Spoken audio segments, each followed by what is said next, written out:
প্রিয় দেশবাসী, আসসালামু আলাইকুম। আমি আপনাদের পান্না ভাই বলছি আমেরিকা থেকে। শুনুন, সেই ইম্পর্টেন্ট কথা, সেই প্রয়োজনীয় কথা, একই কথা। কথাটা কি? কথাটা হচ্ছে প্রবাসীদের ভোটের ব্যবস্থা না হলে আমরা ইলেকশন হতে দেব না। পরিষ্কার কথা, পরিষ্কার কথা। এর মধ্যে কোনো রকমের এর মধ্যে কোনো রকমের ছল চাতুরি নাই। অত্যন্ত পরিষ্কার কথা। প্রবাসীদের ভোটের ব্যবস্থা যদি না হয় তাহলে আমরা বাংলাদেশে নির্বাচন হতে দেব না। আর একটা কথা কি, তরুণ তরুণীদের ভোটের ব্যবস্থা যদি না হয় আমরা নির্বাচন হতে দেব না। অতএব বাংলাদেশ সরকারের কাছে, নির্বাচন কমিশনের কাছে আমাদের অনুরোধ, আমাদেরকে দয়া করে রাস্তায় নামাবেন না, আন্দোলন করতে বাধ্য করবেন না। খেয়াল রাখবেন, এই দাবি আমরা মুক্তিযোদ্ধারা করতেছি।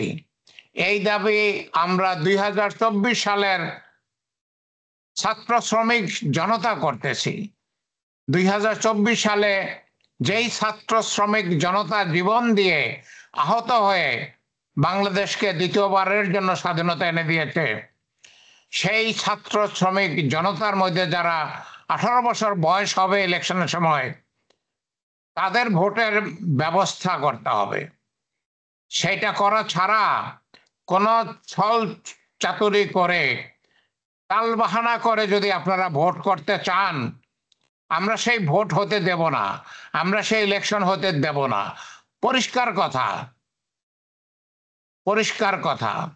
যেই প্রবাসীদের টাকায় আপনারা বাংলাদেশের সবকিছু কেনাকাটা করেন, সরকারি কর্মচারী আমলা কামলা সবার বেতন দেন, সুযোগ সুবিধা নেন, সেই প্রবাসীদের ভোটের অধিকার ছাড়া, ভোটের ব্যবস্থা করা ছাড়া যদি আপনারা 2026 সালে ভোটের ব্যবস্থা করেন, আমরা সেই ইলেকশন হতে দেব না, সেই ভোটাভুটি হতে দেব না। অত্যন্ত পরিষ্কার কথা। প্রবাসী ভাই ও বোনেরা, প্রবাসী ভাই ও বোনেরা, কাজটা ছোট না, কাজটা বড়। আমাদের একাট্টা হতে হবে, আমাদের শক্তি সঞ্চয় করতে হবে, আমাদের এক হতে হবে, আমাদের উচ্চকণ্ঠে দাবি করতে হবে প্রবাসীদের ভোটাধিকার চাই। তরুণ তরুণীরা, তরুণ তরুণীরা ঘরে বসে থাকলে হবে না, উচ্চকণ্ঠ হতে হবে। সরকারকে বুঝাইতে হবে যে আমাদের তরুণ তরুণীদের ভোটের ব্যবস্থা করতে হবে। তা নাহলে আমরা আন্দোলন করব, আমরা রাস্তায় নামব, আমরা যা প্রয়োজন তাই করব, আমরা আমাদের অধিকার আদায় করে ছাড়ব ইনশাল্লাহ। ওকে, আপনারা একত্র হন, আপনারা একত্র হন। আমি মুক্তিযোদ্ধা পান্না, 11 সেক্টরের company commander, wing leader, guerrilla commander. আমি আপনাদেরকে আহ্বান করতেছি একত্র হওয়ার জন্য, দাবি তোলার জন্য। আমি আপনাদের হয়ে, আপনাদেরকে নিয়ে লড়াই করব। আমি লড়াই করব। আমি আগামী মাসে বাংলাদেশে আসতেছি ইনশাল্লাহ। আমি আপনাদের নিয়ে লড়াই করব। আমি আপনাদের নিয়ে লড়াই করার জন্যই বাংলাদেশে আসতেছি। ওকে, আমি আপনাদের নিয়ে লড়াই করব। এত দূরে আমেরিকায় থেকে তো আর এই আন্দোলনের কথা বললে হবে না, বাংলাদেশে আসতে হবে। আমি ইনশাল্লাহ আগামী মাসে বাংলাদেশে আসতেছি। প্রবাসী ভাই ও বোনেরা, বাংলাদেশের তরুণ তরুণীরা,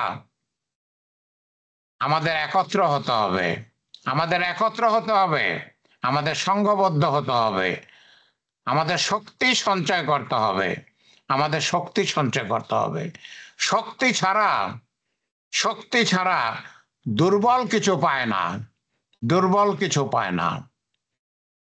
ওকে, ছাগলের যখন 3টা বাচ্চা থাকে, শক্তিশালী যেই দুইটা বাচ্চা ছাগলের দুইটা ওলান থেকে ওরাই দুধ খেয়ে ফেলে, দুর্বলটা শুধু আশেপাশে লাফায়, তারা দুধ পায় না। আপনারা দুর্বল হয়ে থাকবেন না, আপনারা দুর্বল হয়ে থাকবেন না। আপনারা তো দুর্বল না, আপনারা তো দুর্বল না। প্রবাসী ভাই ও বোনেরা, আপনাদের ইনকাম দিয়ে বাংলাদেশ চলতেছে। তরুণ তরুণীরা, আপনাদের আন্দোলনের ফসল আজকের বাংলাদেশ। আপনারা তো দুর্বল না, দুর্বল হয়ে কেন থাকবেন? আপনাদের অধিকার আপনারা কেন আদায় করে নেবেন না? ভোটের অধিকার আপনাদের, আপনাদের অর্জিত অধিকার, আপনারা এটা অর্জন করেছেন। এটা থেকে আপনাদেরকে কিভাবে সরকার অথবা নির্বাচন কমিশন আপনাদেরকে বঞ্চিত করবে? কিছুতেই আমরা করতে দেব না, কিছুতেই না।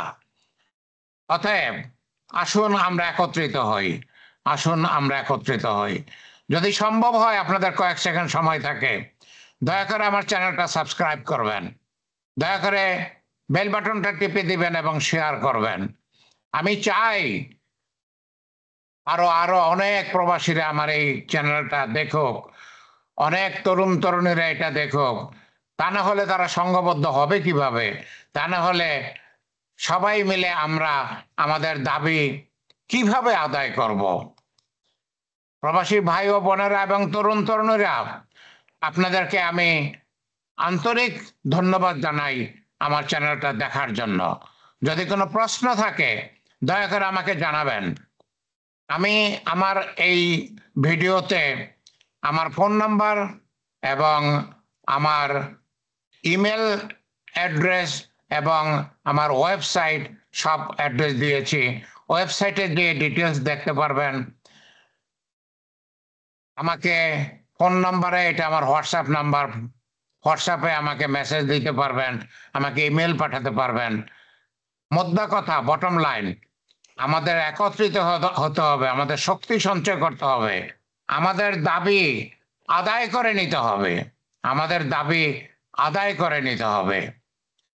দেখুন, আদায় করে না নিলে কেউ আপনাদেরকে ঘরে এসে দিয়ে যাবে না, দিয়ে যায় না, কখনোই দেয় নাই। কেউ আপনাকে ঘরে এসে দিয়ে যাবে না। আদায় করে নিতে হবে, পরিষ্কার কথা, আদায় করে নিতে হবে। আল্লাহ আমাদের সহায় থাকুন, আল্লাহ আমাদেরকে দাবি আদায় করার সামর্থ্য দিন। আল্লাহ বর্তমান সরকারকে এবং নির্বাচন কমিশনকে সুবুদ্ধি দিন, যেন তারা প্রবাসীদের আর অবহেলা করে না। তারা 53 বছর প্রবাসীদেরকে অবহেলা করেছে, আর জন্য অবহেলা না করে। আল্লাহ তাদেরকে সুবুদ্ধি দিন।